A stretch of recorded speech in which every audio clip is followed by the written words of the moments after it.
Our next guest tells you what's hot and what's trending in the world of food and drink for the daily meal. Brian Sheehan is a host and producer for the lifestyle site, and he's here to break down today's biggest food headlines. Hey guys, how are you? What's up, Brian? What's going on, my good man? Thank you for having me. Not much. Great to be here with you all. Welcome. Well, tell everybody the daily meal and daily dish. We give us a real quick breakdown of that. Sure. So the Daily Meal is one of the largest specialty websites of its kind. We have about 14 million unique monthly viewers every single month. Mm-hmm. So where a lot of food and drink websites only offer, a few things for their viewers or readers, we offer a wide variety of things. Okay. So it's really all things food and drink. With that, we have a video network, which I run, and we have interviews with some of the greatest chefs. We have Mario Batali, we've had Wolfgang Puck, we've had Alex Cornicelli. We also have chefs that may not be as well known, but I also host the Daily Dish every single day, which is really the top trending news stories of the day. So and it's a video. Yeah, it's me. You get to see me for like 2 minutes. Great. We need more than 2 minutes. Okay, so let's dive into this Blue Apron controversy. Yeah, big controversy. Tell us what's going on. I mean, Blue Apron is huge. It's getting bigger and bigger. It's been around since 2012. They serve about 8 million meals per month. On Sunday, BuzzFeed reported that the company is facing a string of health and safety violations in just over the past few years alone. Right. Now, what happened was the California board, the Health and Safety Board, came in and they slapped them with 9 violations totaling more than $11,000. Right. Some of them were appealed, that's important to say, but still, they got dropped down. But still, when they went in there, they discovered that some of the employees there said that they were groped, they were punched, choked, even bitten, which is a little weird. So they said on top of that, the workers had been put at risk for getting fractured bones, chemical burns, and more. So this is all happening at the packing facility in Richmond, California. So do you think this is because they're grown so quickly? Oh, this is the interesting part about it. The local police and the former workers say that the reason this happened is in part because they've grown so much that they've gotten a little lax on their background checks. So they're just bringing people in. Well, when they bring people in, they're not checking who they are, and a lot of the people that they're bringing in are members of local gangs. Yeah, because also I read that they hired temp agencies. They do to help hire people on because they've been growing so exponentially. They haven't had they don't have the infrastructure to actually vet workers. And then also, like what I was reading, is the CEOs. Nobody has that warehouse background. You have chefs. And so like that, but nobody knows about the infrastructure as far as warehouse and running a business and how you hire people and how you hire middle management to deal with the people you hire. Well, on that point, too, I mean, not really running a facility or having a background in that, apparently in the article or in the report, they're saying that they sent some of the workers to Whole Foods to pick up some of the ingredients that they ran out of. Yeah. So it's kind of shocking, especially because they are such a huge respected company as well. Right. Well, I did Blue Apron for like 6 months last year. Did you like it? I liked it in theory, but the meat quality was not for me. So I would literally go and buy other meat and substitute it. And then I got on this thing called Sunbasket, which was like all organic and everything. It's a smaller company. I think it's only in California. Because they have, I think it's better because they can quality control versus, I mean, the lesson here is don't grow too quickly because it can literally sink your business. Well, I mean, it's kind of like, you just like don't grow too quickly. But what I think the bigger lesson is love of money is the root of all evil. Exactly. They're making that money. They're like money, and they just growing and then. I mean, 8 million meals per month, and the company is estimated to be worth over $2 billion. Right. I know. Huge. That's wild. Yeah, it's crazy. Oof. Okay, so let's talk about the coffee. Her this favorite new subject. coffee. I know. I love coffee. Coffee to save your life or something? Yeah, so if coffee's going to save my life. Yeah, me too after this. My life's probably already saved. I'm basically the healthiest person in the world because I drink coffee every day. So tell us about this new study. So this is interesting. It's actually from the Institute for Scientific Information on Coffee. Okay. So they came out with a report that says that 2 to 5 cups per day could reduce the risk of cardiovascular disease by over a fifth.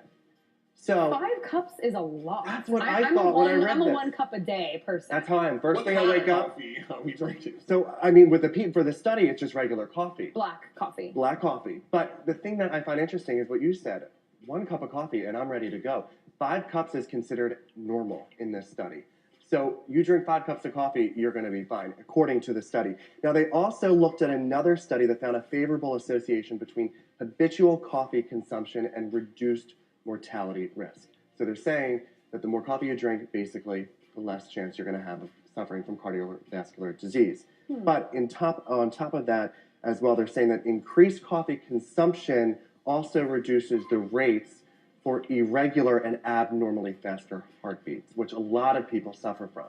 So it's kind of interesting. Basically, the key to all of this is coffee can help save your life. Well, but the other key is it's because of the antioxidants in coffee. Absolutely. Most people get their antioxidants from coffee. However, we know, there's antioxidants in a lot of other foods, like dark chocolate, yes, and like acai berries. So like, I think that's a takeaway for someone like Freddie who doesn't like coffee. He can eat. You're not a coffee drinker. No, I'm just not I'm not a coffee drinker because of the caffeine. I don't want to be physically dependent, because some people are physically dependent. Yeah. You wake up, gotta have a cup of coffee. If not, you're. Well, I know so many people who have stopped drinking coffee, or they switched to tea, or they just switched to natural water waking up in the morning because they've become too dependent on coffee.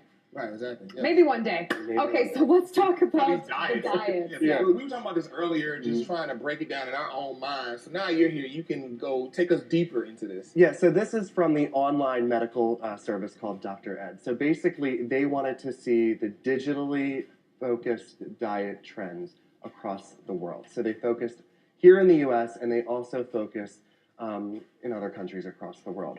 What they did was they used hashtags on Instagram, which of course, I mean, after hearing it, it's like 100% accurate. Well, this is where you know where that quote came from? Abraham Lincoln said that at his Gettysburg Address, Instagram hashtags 100% accurate. You gotta believe. Did he say that? Well, then it is science. It's science. He said it. If he said it. So what they're saying is that those who live on the small island of Cyprus are actually posting more about portion control than any other country in Europe. We have a map. Our map was up of the U.S. Oh, okay. Well, in the U.S. Now we got Europe. Okay, now we got Europe. So yeah, so they post more about portion control than anyone else in Europe. Cyprus is number 1, Denmark 2. Yeah. So then we have Denmark. Then we have Ireland. Ireland is number 1 across the board in Europe for mentions of macronutrients, which of course are protein, sugar, fats, and carbs. Now, in the U.S., this is what I find interesting. The most digitally diet-focused state is, any guesses? Florida. Well, we read it, so yeah. Well, okay. I said that before. I would have thought California. Florida, then California. Okay, California's on the list. California's on the list. I know, we're It's number actually 2. Florida, then California, then New York. Yeah. So those aren't big surprises. And also they saw a correlation between the wealthiest states as well. So California, New York, Florida, very wealthy. Of course, you have New York. This is a place where image means a lot. So you do have those focusing on diet. Also, you do have Massachusetts is on the list. But then you have the poor states like Tennessee and Louisiana. They also focus on diet, but their diet is different than our diet.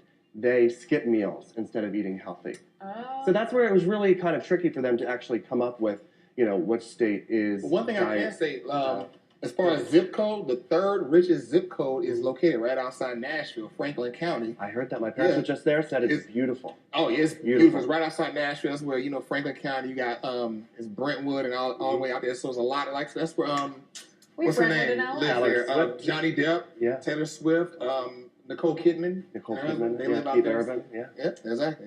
So.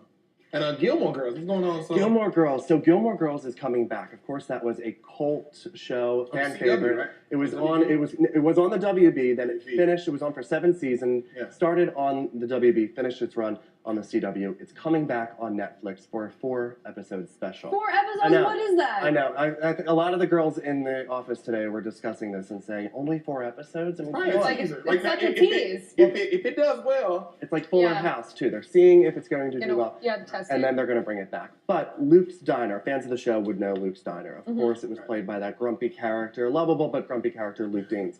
Well, they're bringing back, in anticipation for the show, which premieres at the end of November, they're bringing back 200 pop-up diners to all 50 states and parts of Canada.